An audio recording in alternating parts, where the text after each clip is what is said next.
Bonjour tout le monde, aujourd'hui nous allons corriger le texte numéro 2 de la séquence numéro 6, donc la séance numéro 2 sur le chapitre 3 du chien jaune. Allez, c'est parti, on y va.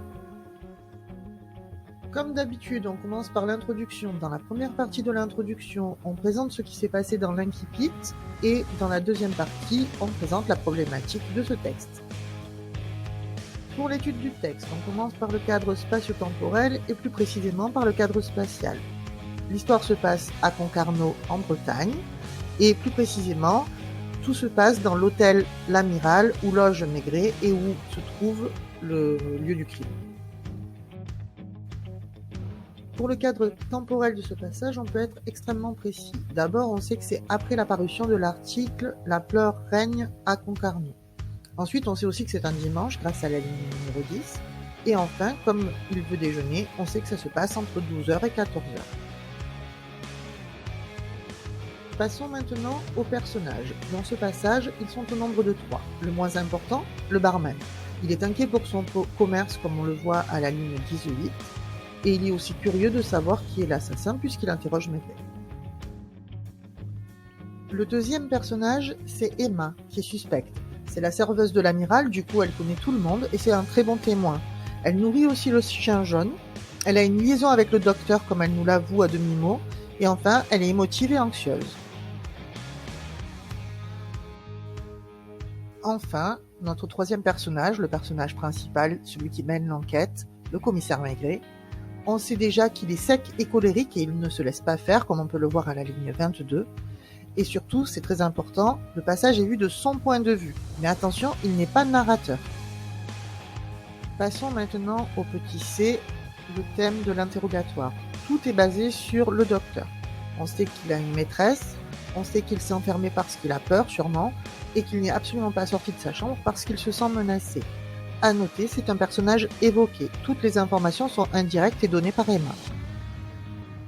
Lorsque l'on regarde un peu plus précisément, on s'aperçoit que les types de phrases utilisées pour l'interrogatoire de la part de Maigret sont toujours interrogatives et courtes, ce qui permet d'avoir des questions claires et des réponses ouvertes de la part de son témoin. Et pour Emma, ces phrases sont déclaratives mais suspensives, ce qui montre sa peur et son hésitation. Passons enfin à la dernière partie de l'étude du texte, les particularités. Tout d'abord, les temps utilisés. On a un retour ici au récit, contrairement à l'incipit qui était sur les bases du présent. Ici, nous avons les temps du récit imparfait et passé simple. À noter que, évidemment, dans le discours direct, on est sur un temps de base du présent. Deuxième chose à voir, la création de l'ambiance. Ici, on est dans un récit policier, il faut créer toute une ambiance. Tout d'abord, la météo avec la tempête qui est propice, on va dire, au meurtre. Le champ lexical de la mort et de la peur, et enfin l'attitude des gens qui est limite malsaine parce qu'ils regardent ça comme s'ils étaient au théâtre. Enfin, nous pouvons noter une comparaison, c'est-à-dire que l'auteur évoque l'orage comme si c'était un orage du cinéma, et il va jusqu'à jouer dans l'écriture même, en utilisant des phrases courtes qui sont certaines non verbales, pour rappeler les didascalies que l'on pourra voir justement au cinéma.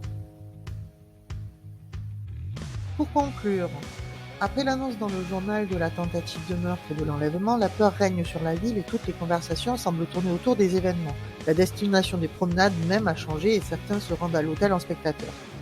De plus, on a un manque d'éléments sur le chien jaune qui le rend vraiment très mystérieux. Enfin, pas de PAPL pour cette séance-là, mais un rappel qu'il faut vraiment que vous vous rentriez dans la tête, c'est-à-dire l'emploi du discours direct et du discours indirect. Donc je vous laisse ça à noter sur le cahier.